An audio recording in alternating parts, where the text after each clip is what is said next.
खेत था जहां हरदम मेहनत करता रहता था एक दुर्बल किसान राम सिंह। उनके घर में एक बेटा था जिसका नाम था रमन। रमन को काम करना कभी पसंद नहीं था। वह हमेशा घर में बैठकर आराम करना पसंद करता था। एक सुबह जब राम सिंह अपने खेत में काम कर रहे थे, तभी रमन उठा और धीरे धीरे बाहर आया। वह देखता था कि उसके पिता कितनी मेहनत से काम कर रहे हैं। राम सिंह ने रमन को देखकर कहा, बेटा आज तुम भी मेरे साथ आकर काम करो, खेतों में बहुत काम है और मेरी मदद की जरूरत है। लेकिन रमन ने कहा, पापा मुझे थोड़ा और आराम करना है, मैं बाद में आ जाऊंगा। राम सिंह निराश होकर काम करते रहे। दिन भर काम करते करते राम सिंह थक गए। जब वह शाम को घर लौटे तो रमन को घर पर ही सोते हुए पाया। राम सिंह ने उसे जगाया और कहा, बेटा तुम्हें भी काम करना सीखना होगा, घर में बैठकर आराम करना तुम्हारे लिए अच्छा नहीं है। लेकिन रमन ने कहा, पापा मुझे काम करना पसंद नहीं है, मैं आराम करना पसंद करता हूँ। राम सिंह निराश होकर चुप हो गए। एक दिन जब राम सिंह खेत में काम कर रहे थे, तभी गांव के एक बुजुर्ग आकर उनसे मिले। बुजुर्ग ने कहा, राम सिंह जी, आपके बेटे की आलसी आदतों के बारे में सुना है, क्या आप उसे काम करने के लिए प्रेरित नहीं कर सकते? राम सिंह ने कहा, जी हाँ, मैं कई बार उसे काम करने के लिए कहता हूँ, लेकिन वह हमेशा बहाने बना देता है। बुजुर्ग ने कहा, राम सिंह जी, आप उसे समझाएं कि काम करना कितना महत्वपूर्ण है। उसे यह समझाएं कि आलस्य से कैसे नुकसान होता है।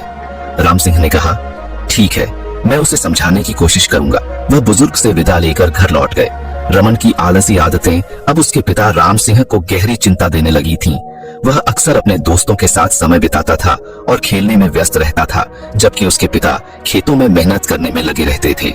राम सिंह बार बार रमन से खेतों में मदद करने के लिए कहते, लेकिन रमन हमेशा कोई न कोई बहाना बना देता था। एक दिन राम सिंह रमन से कहा, बेटा खेतों में काम करने में मदद कर, देख फसलें बहुत अच्छी हो रही हैं और हमारे पास बेचने के लिए काफी होगा। लेकिन रमन ने उत्तर दिया, पिताजी मैं थक गया हूँ, आप खुद ही काम कर लीजिए। राम सिंह ने कहा, रमन तुम्हारी मदद की जरूरत है, अगर हम फसल बर्बाद होने से नहीं बचा पाए तो हमारा परिवार मुश्किल में पड़ जाएगा। लेकिन रमन ने उनकी बात सुनने से इनकार कर दिया और वह फिर से अपने दोस्तों के साथ खेलने चला गया। राम सिंह बहुत निराश हुए। वह जानते थे कि रमन की आलसी आदतें उनके परिवार के भविष्य को प्रभावित कर सकती हैं। वह रमन को समझाने की कोशिश करते रहे, लेकिन रमन हमेशा उनकी बातों को नजरअंदाज कर देता था। एक दिन गांव में अचानक सूखा पड़ गया। धीरे धीरे खेतों में फसलें सूखने लगीं और किसानों के चेहरों पर चिंता छा गई। राम सिंह परेशान होकर रमन के पास आए और कहा, रमन देखो हमारी फसलें बर्बाद होने लगी हैं, अब हमें तुरंत काम करना होगा, नहीं तो हमारा परिवार मुसीबत में पड़ जाएगा। लेकिन रमन ने फिर से उनकी बात सुनने से इनकार कर दिया। वह बस अपने दोस्तों के साथ खेलने में व्यस्त था और उसे अपने पिता की चिंता का कोई फर्क नहीं पड़ रहा था। एक दिन जब राम सिंह बहुत बीमार पड़ गए तो ना चाहते हुए भी रमन को खेतों में काम करना पड़ा। वह घबरा गया क्योंकि उसने कभी इतना काम नहीं किया था। लेकिन फिर उसे अपने पिता की सलाह याद आई, बेटा मेहनत करने से ही सफलता मिलती है। इस बात को याद करके रमन ने खेतों में जाकर काम करना शुरू कर दिया। शुरू में उसे बहुत कठिनाई हो रही थी, उसके हाथ दर्द करने लगे और वह थक गया, लेकिन वह हार नहीं मानना चाहता था। उसने खुद को प्रेरित किया और काम करना जारी रखा। धीरे धीरे उसकी मेहनत का परिणाम दिखने लगा। उसने देखा कि फसलें अच्छी हो रही हैं और खेत साफ हो रहे हैं। एक दिन जब रमन खेत में काम कर रहा था तो उसके पिता राम सिंह बाहर आए। राम सिंह बहुत प्रसन्न थे देखकर कि उनका बेटा मेहनत कर रहा है। उन्होंने रमन से कहा, बेटा मैं तुम्हारी मेहनत देखकर बहुत खुश हूँ, तुमने मेरी बात मानकर काम करना शुरू कर दिया है। मैं जानता हूँ कि शुरू में तुम्हें कठिनाई हो रही होगी, लेकिन अब तुम्हारी मेहनत का फल दिखने लगा है। रमन ने अपने पिता की बात सुनकर खुद को बहुत अच्छा महसूस किया। वह अब समझ गया था कि मेहनत करने से ही सफलता मिलती है। उसने अपने पिता से माफी मांगी और कहा, पिताजी मैंने आपकी बातों को नहीं माना और आलस्य में डूबा रहा, लेकिन अब मैं समझ गया हूँ कि आप सही थे। मेहनत करने से ही हम अपने लक्ष्यों को प्राप्त कर सकते हैं। राम सिंह ने रमन को गले लगाया और कहा, बेटा मैं तुम्हारी इस बदलाव से बहुत खुश हूँ। तुमने अपने आलस्य को छोड़कर मेहनत करना शुरू कर दिया है। अब तुम्हारी फसलें अच्छी हो रही हैं और गांव में खुशहाली लौट आई है।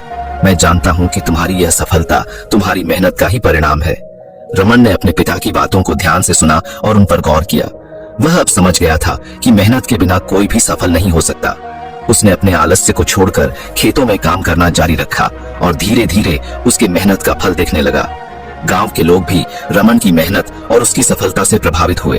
वे उसकी तारीफ करने लगे और कहने लगे, देखो रमन ने अपनी आदतों को बदल दिया है और अब वह एक सफल किसान बन गया है। उसकी मेहनत का फल उसे मिल रहा है।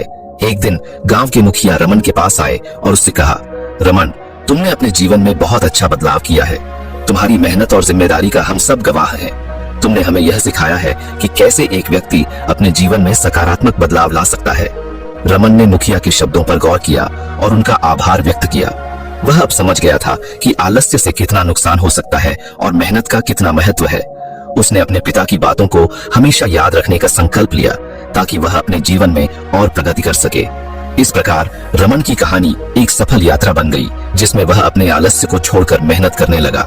यह कहानी हमें यह सिखाती है कि कैसे एक व्यक्ति अपने जीवन में सकारात्मक बदलाव ला सकता है और अपने लक्ष्यों को प्राप्त कर सकता है।